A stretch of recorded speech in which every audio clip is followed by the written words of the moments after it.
नमस्कार। उत्तर प्रदेश की राजनीति में एक बार फिर बवंडर उठ खड़ा हुआ है और इस बवंडर के केंद्र में है पूर्व मंत्री और अपनी जनता पार्टी के अध्यक्ष स्वामी प्रसाद मौर्य। जिस नेता को कभी दलितों और पिछड़ों के मसीहा के रूप में पेश किया गया था, वहीं अब जनता की नाराजगी और हमलों के निशाने पर हैं स्वामी जी।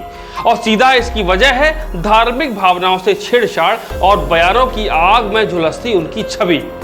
अभी हालिया घटनाक्रम के बारे में हम यहाँ पर चर्चा करेंगे, ज्यादा उनका राजनीतिक जो सफर रहा उसके बारे में बात नहीं करेंगे। जब थप्पड़ ने उनकी सुर्खियां बना दी थी, इसके बारे में हम चर्चा करेंगे। आपको जैसा कि पता है कि रायबरेली में बुधवार को जो घटना हुई, उससे न केवल मीडिया की सुर्खियां तो बटोरी ही गई, बल्कि स्वामी प्रसाद मौर्य के राजनीतिक जीवन के गिरते जन समर्थन को भी उजागर कर दिया गया। एक युवक पहले तो उसको माला पहनाता है, फिर उन्हीं हाथों से पीछे से सिर पर हमला करता है। हालांकि हमला इतना जोरदार नहीं था और फिर क्या समर्थकों ने उसको पकड़कर उसकी जमकर धुनाई कर दी। पुलिस ने जैसे उसको बचाया, जो कुछ है वीडियो में दिख रहा होगा। ऐसे क्या होता है, भीड़ में अफरा तफरी मच जाती है और युवक की पहचान जो होती है वो रोहित द्विवेदी के रूप में होती है, जो इसका कारण बताता है कि यह स्वामी सनातन धर्म, ब्राह्मण और भगवान राम का विरोध करता है, इसलिए हमने विरोध स्वरूप हमला किया। अब अक्सर स्वामी जी विवादों के इतिहास में तो रहते ही हैं, इनका नाम विवादों से कोई नया नहीं है। वे पहले भी रामचरितमानस पर आपत्तिजनक टिप्पणी भी कर चुके हैं। रामायण की प्रतियां जलाने की घटना में भी उनका नाम था और उन्होंने ऑन कैमरा ऐसा किया हुआ था, जिस पर उन पर अभियोग भी पंजीकृत हुआ था। वहीं आगरा में जब जनसभा कर रहे थे तो उन पर एक जूता फेंका गया था, तो कहीं सिहाई और अपशब्दों का भी सामना करना पड़ा था। यह घटनाएं सिर्फ संयोग नहीं बल्कि एक पैटर्न को दर्शाती हैं, जहां जनता का एक वर्ग अब राजनीतिक असंतोष के साथ धार्मिक आक्रोश भी दर्शा रहा है। अब यहां पर राजनीतिक सफर के बारे में थोड़ी चर्चा करेंगे। यहां पर आदर्शों की कमी है या अवसरवादिता, यह समझना थोड़ा मुश्किल सा हो रहा है, क्योंकि स्वामी जी ने पहले बीएसपी, फिर एसपी और अब बीजेपी और अपनी खुद की एक पार्टी, मतलब अपनी पार्टी बनाई है। अब स्वामी जी का राजनीतिक कैरियर भी दल बदल रहा है।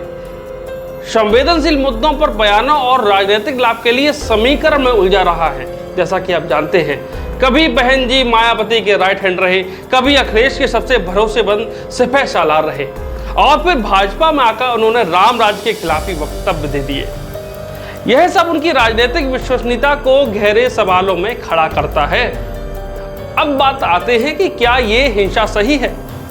यहां एक संवेदनशील और जरूरी सवाल खड़ा होता है। देखो, उसकी भी चर्चा करेंगे, क्योंकि यहाँ बैलेंस करना भी जरूरी होता है, बताना भी जरूरी होता है कि हिंसा को हम कभी बढ़ावा नहीं देते। अब क्या किसी भी नेता के विवादास्पद विचार या बयान का विरोध इस रूप में होना चाहिए कि उस पर शारीरिक हमला किया जाए? कानून का राज और लोकतांत्रिक मूल्यों की रक्षा हमें भीड़ तंत्र या हिंसक विरोध की जगह संवैधानिक विरोध और वैचारिक बहस को प्राथमिकता देने की प्रेरणा देती है, और ऐसा होना भी चाहिए।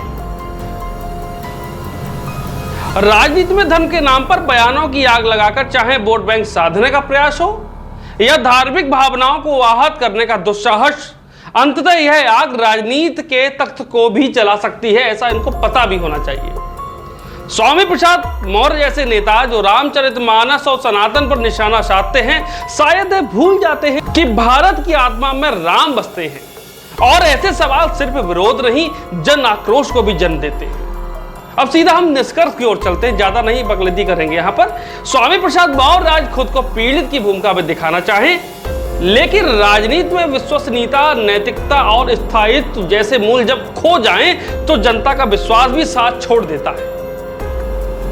जो नेता जनता की आस्था को चुनौती देता है, उसकी राजनीति चाहे जितनी मजबूत हो, मूल्यहीनता उसे अंततः गिरा ही देती है। स्वामी प्रसाद मौर्य के बारे में जो कुछ भी कहा, ये मेरे निजी विचार हैं, जो कुछ भी मैंने देखा उसके हिसाब से मैंने लिख दिया और मैंने आपको बता दिया। और इसमें किसी को यदि खराब लगता है तो मुझे नहीं लगता खराब लगना चाहिए, क्योंकि मैंने हर एक पहलू को यहाँ पर रखा है। और भाई, हम आपसे बार बार कहते हैं कि यूपी खबर ऑफिशियल को एक बार यार सब्सक्राइब कर दो, चैनल को लाइक कर दो, हर वीडियो को शेयर कर दो, जिससे कि हमारे चैनल की रीच बढ़े। हम अगर 10-12 घंटे में स्क्रिप्ट तैयार करते हैं, वीडियो एडिट करते हैं, थंबनेल तैयार करते हैं, आप तक पहुंचाते हैं, अगर आपको लगता है कि इसमें मेहनत है वाकई और हम सही दिशा में जा रहे हैं, तो कृपया एक बार चैनल को सब्सक्राइब कीजिए, जिससे कि हमारे चैनल को आत्मबल मिले। धन्यवाद।